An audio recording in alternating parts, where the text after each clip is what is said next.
Hey guys, Wesley here, back with another video, and we are back and we're working on something new, which is a surprise, kind of. I did buy an e9x M3, which is awesome.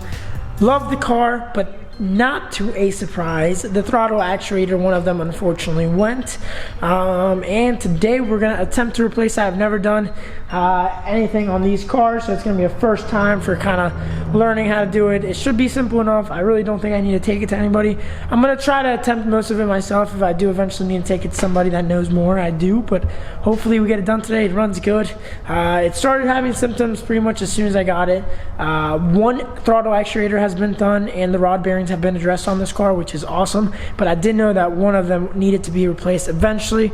Obviously when I first got it, I kind of could tell right off the bat, throttle felt a little not as responsive as it should. It had one memory code when I got it for throttle actuator, so I kind of knew about it. I got a super good deal on it, and that's kind of why I'm doing this. But anyways, we ordered a throttle actuator. We're going to try to attempt to change it. First, I'm going to go over some of the stuff. I know you guys probably want to see the car first, so those were kind of some shots of how it looks, and then I'll go over the mods that it has.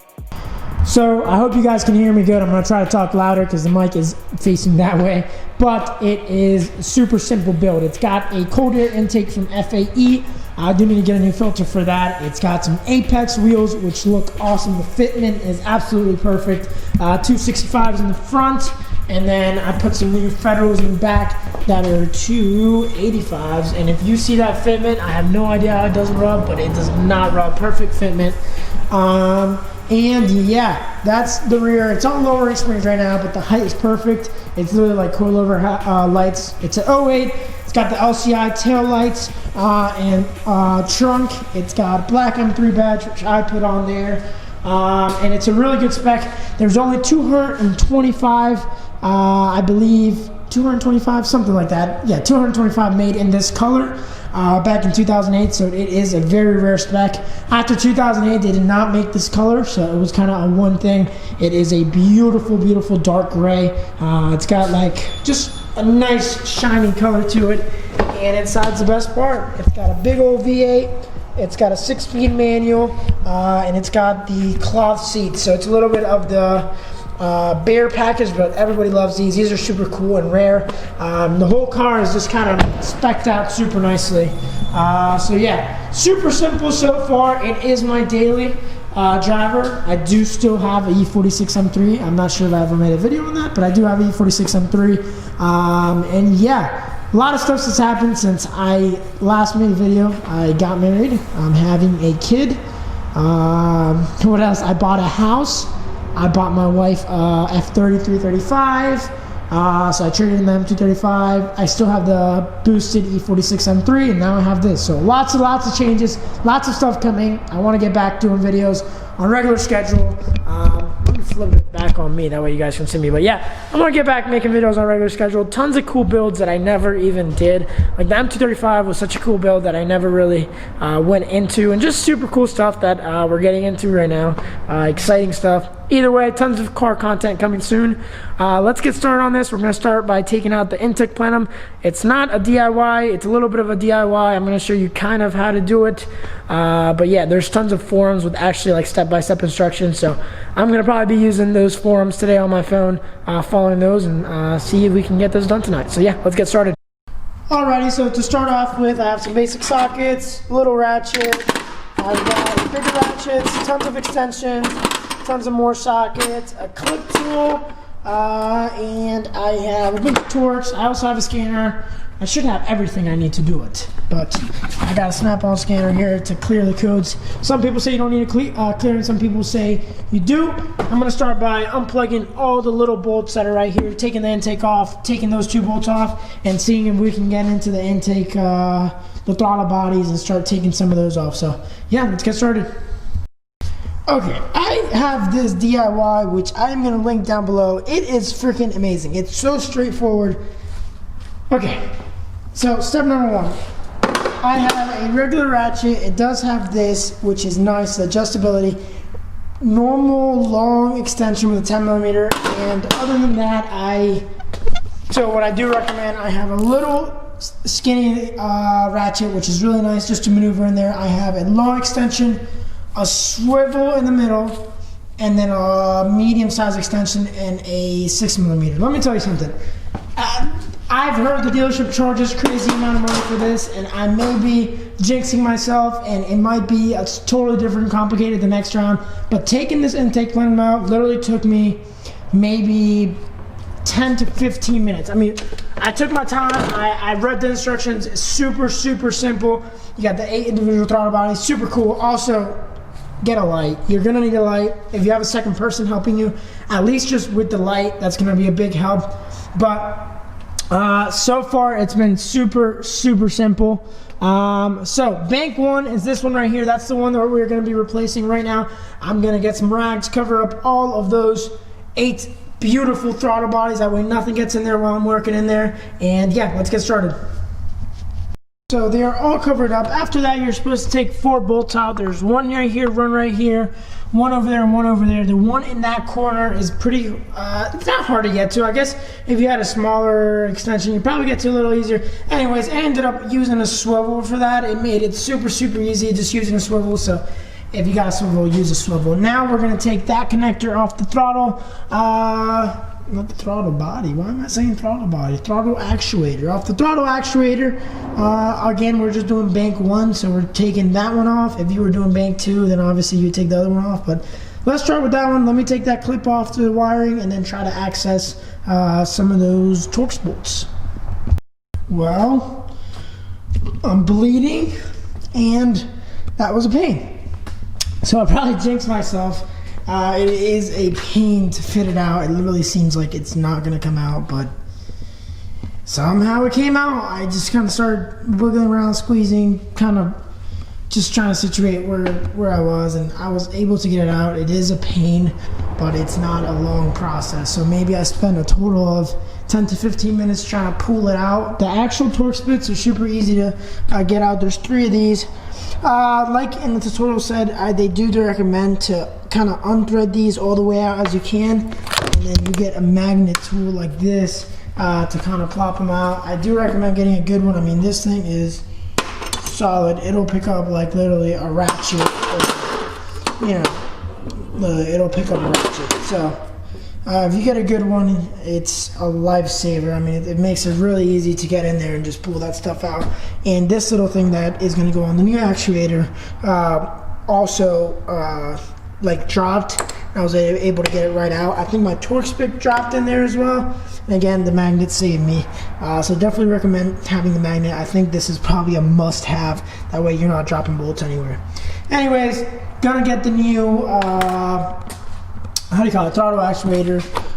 Cool thing is this company is called M3 Motorsports. They rebuild them, send them out, super cheap. It's $360 for one. Obviously 2 is you got to pay individually, but it's super, super simple. They come rebuilt. It looks like, I don't know. Okay, that's not good.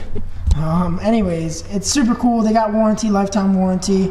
It's a lot cleaner than the one that was there.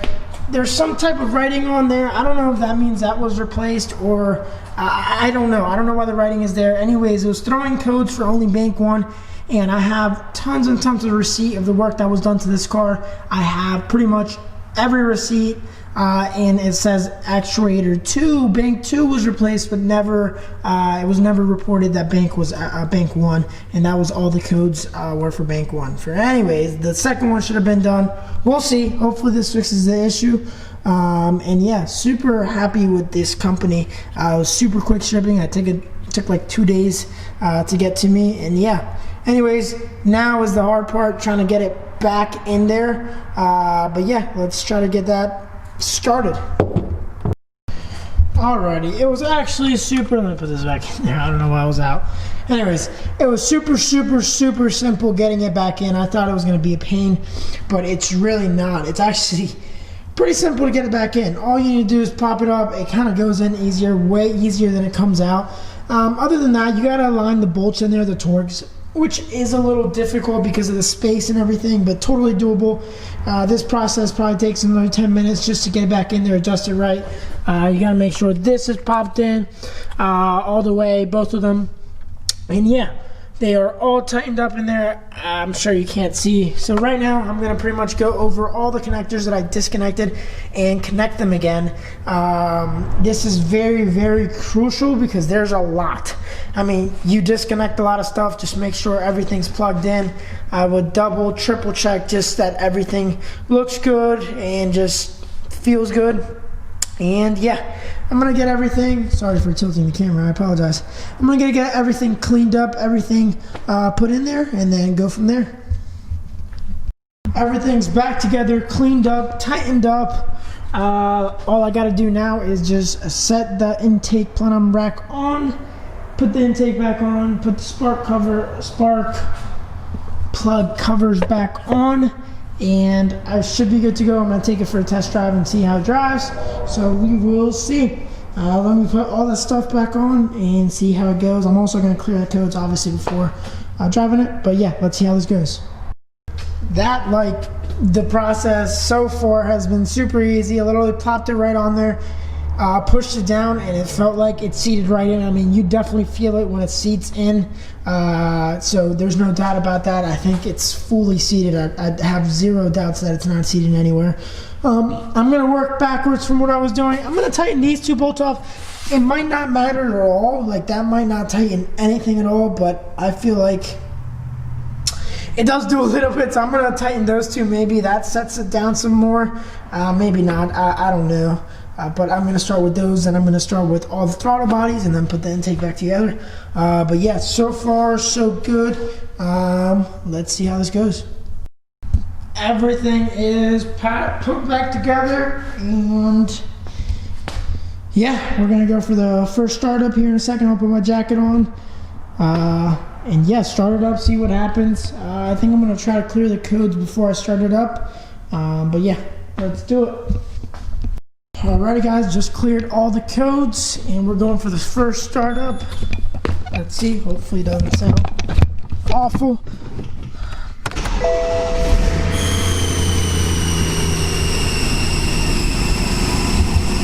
It's got a squeal, not sure why.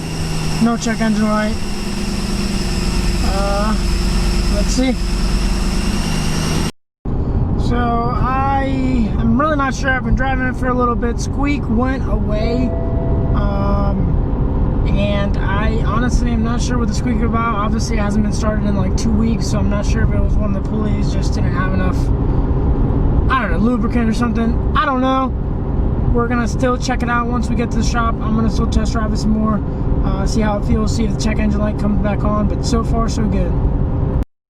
Alrighty, took it for a full spin, let it warm up completely. Squeak's obviously gone. I'm not sure if I should be worried about that. If anybody has an E90 M3 has had this problem, let me know. I'm not sure. The car hasn't been started in, man, I want to say 2 weeks, but it might be more than 2 weeks. It's still even sitting in the back of the dealership, just waiting for the throttle actuator. And I went on vacation and stuff. The throttle actuator came in time, so don't worry about that. But anyways, yeah, so far so good. I'm gonna take it home obviously so I can properly drive it, make sure everything's okay. But yeah, officially both throttle bodies done, rod bearings are done, which is awesome. By the way, here's my E46 M3. You guys probably can't see it. Let me see if I can turn the flash on. Nah, I forgot, I can't turn the flash on because my mic's on there. Anyways, here's my E46 M3. It's back to stock. More on that later. The car was bagged and had two-piece wheels, so more on that later, why we decided to go back to stock. But yeah, here's the E46 looking all pretty. I'm gonna park that one in this parking spot for tonight. And yeah, here's the E90. Everything sounds awesome so far and everything looks awesome. And yeah, no lights on the dash or anything like that related to that. Gonna pretty much clean up the shop and then take it home and see what happens. Alrighty guys, so update on the squeak situation after I did the throttle actuator. It ended up being an idler pulley, which is a super common problem. It's 30 bucks. I already took the fan off and everything, so literally I just gotta bolt that right up and it should be good to go.